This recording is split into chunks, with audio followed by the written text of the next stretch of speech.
नमस्कार दोस्तों, मेरे चैनल में आपका दिल से स्वागत है। तो आइए, आज एक नई और दिलचस्प कहानी के साथ समय बिताते हैं। मेरा नाम आराध्या है, उम्र 23 साल, और आज मैं आपको अपनी जिंदगी के एक अनमोल अनुभव से रूबरू कराने जा रही हूँ। लोग अक्सर कहते हैं कि मैं अपनी उम्र से कहीं बड़ी लगती हूँ, शायद मेरी कद काठी और आत्मविश्वास के कारण। मेरी त्वचा गोरी है, नैनंश तीखे हैं, और मुस्कान, वो तो किसी का भी दिल छू सकती है।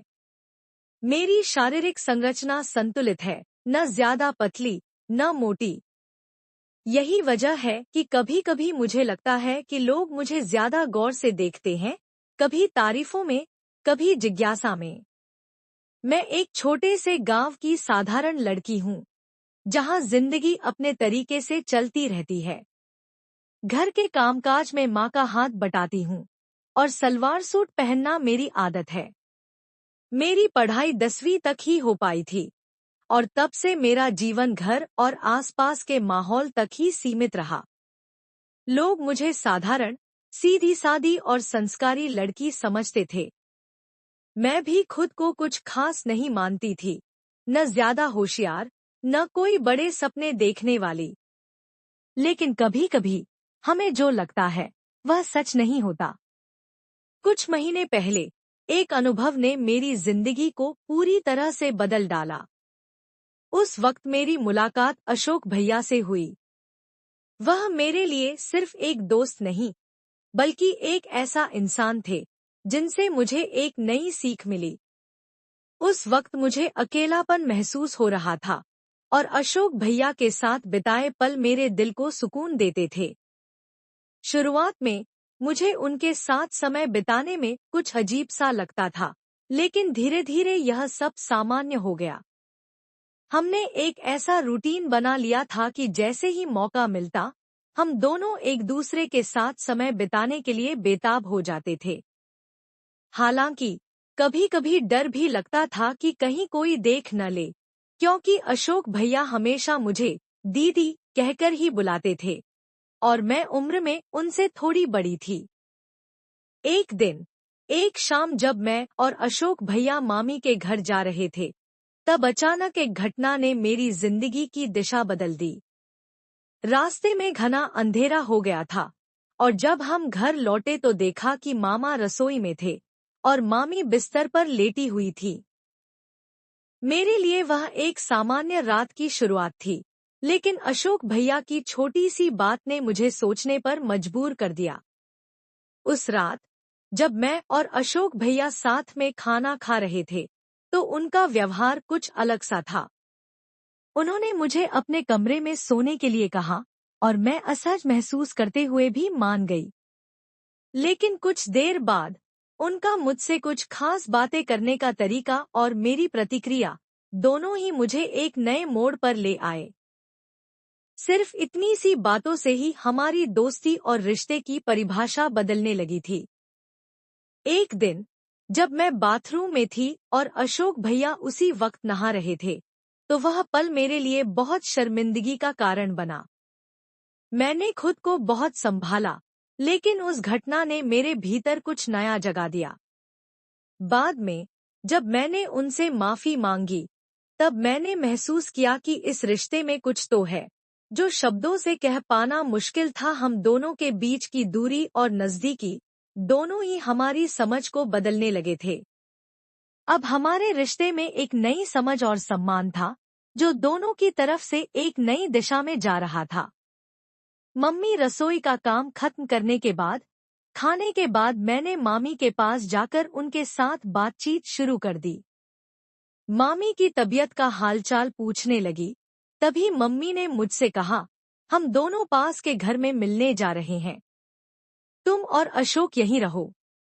मैंने अशोक से कह दिया है कि कहीं बाहर मत जाना, हम जल्दी लौट आएंगे। फिर मम्मी और मामी बाहर चली गईं, और मैंने मामी का कमरा साफ करना शुरू किया। इतना होते ही अशोक भैया मस्ती करते हुए कमरे में आ गए। मैंने उन्हें कहा, भैया, प्लीज मेरे लिए कुछ ले आओ। वे मुस्कुराते हुए बोले, बोलो दीदी, क्या चाहिए? मैंने कहा, चॉकलेट, मुझे बहुत पसंद है।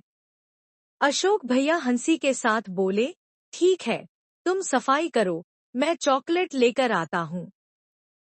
वे चले गए और मैं मामी के कमरे की सफाई में जुट गई। जैसे ही मैंने मामी की अलमारी खोली, मुझे वहां सजने संवरने का सामान मिला।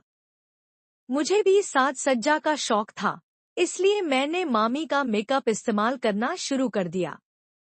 फिर मामी के झुमके और गहने पहन लिए और एक लाल साड़ी निकाल ली। जब अशोक भैया चॉकलेट लेकर वापस आए, तो मैं पूरी तरह से सज-धज कर तैयार हो चुकी थी। मेरे बाल खुले हुए थे, लिपस्टिक लगी थी और हाथों में चूड़ियां भी थी। अशोक भैया मुझे देखकर हैरान रह गए। उन्होंने कहा, दीदी, आप तो शानदार लग रही हैं।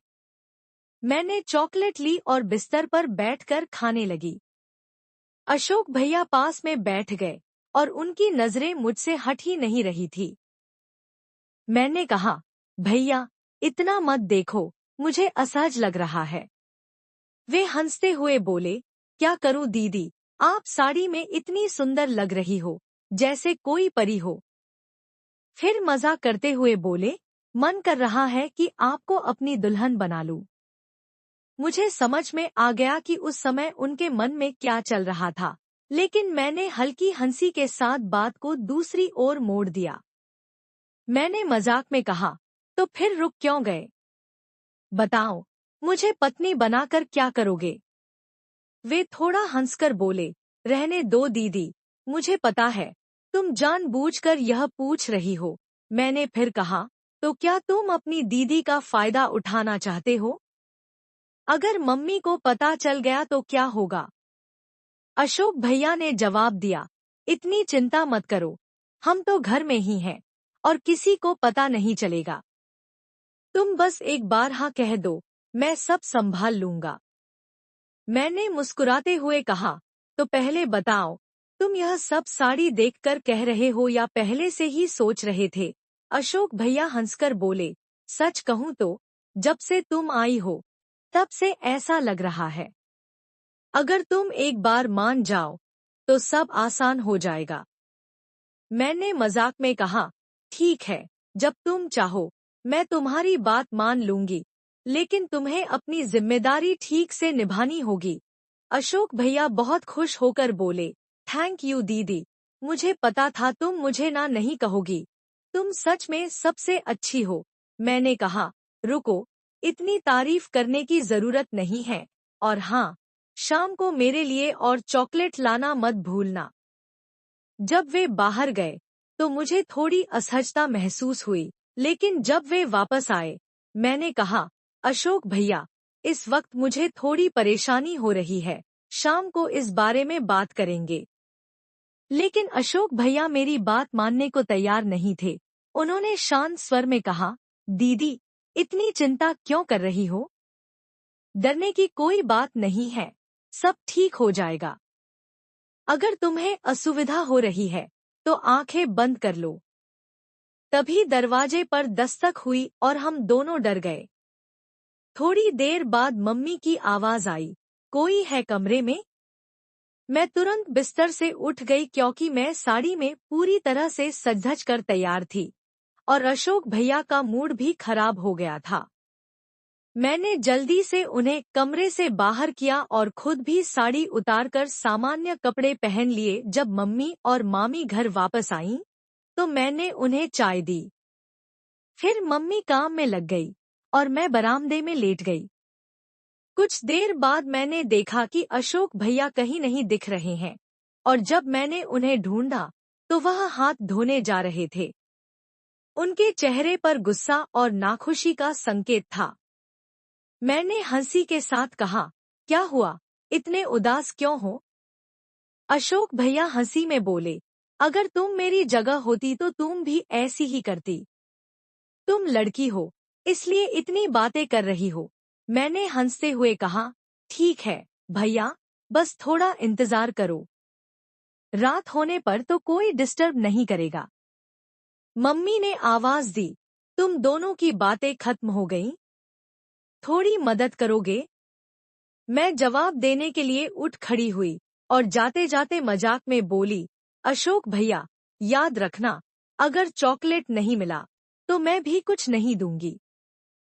अगर आपको यह कहानी पसंद आई हो तो इसे लाइक करें और अपने दोस्तों के साथ शेयर जरूर करें। आगे भी ऐसी ही रोमांचक और दिलचस्प कहानियों के लिए हमारे चैनल को सब्सक्राइब करें। बेल आइकन दबाना ना भूलें ताकि आपको हमारी हर नई कहानी की नोटिफिकेशन मिलती रहे। आपके समर्थन के लिए धन्यवाद। हमारे साथ बने रहे और ऐसी ही शानदार कहानियों का आनंद लेते रहे।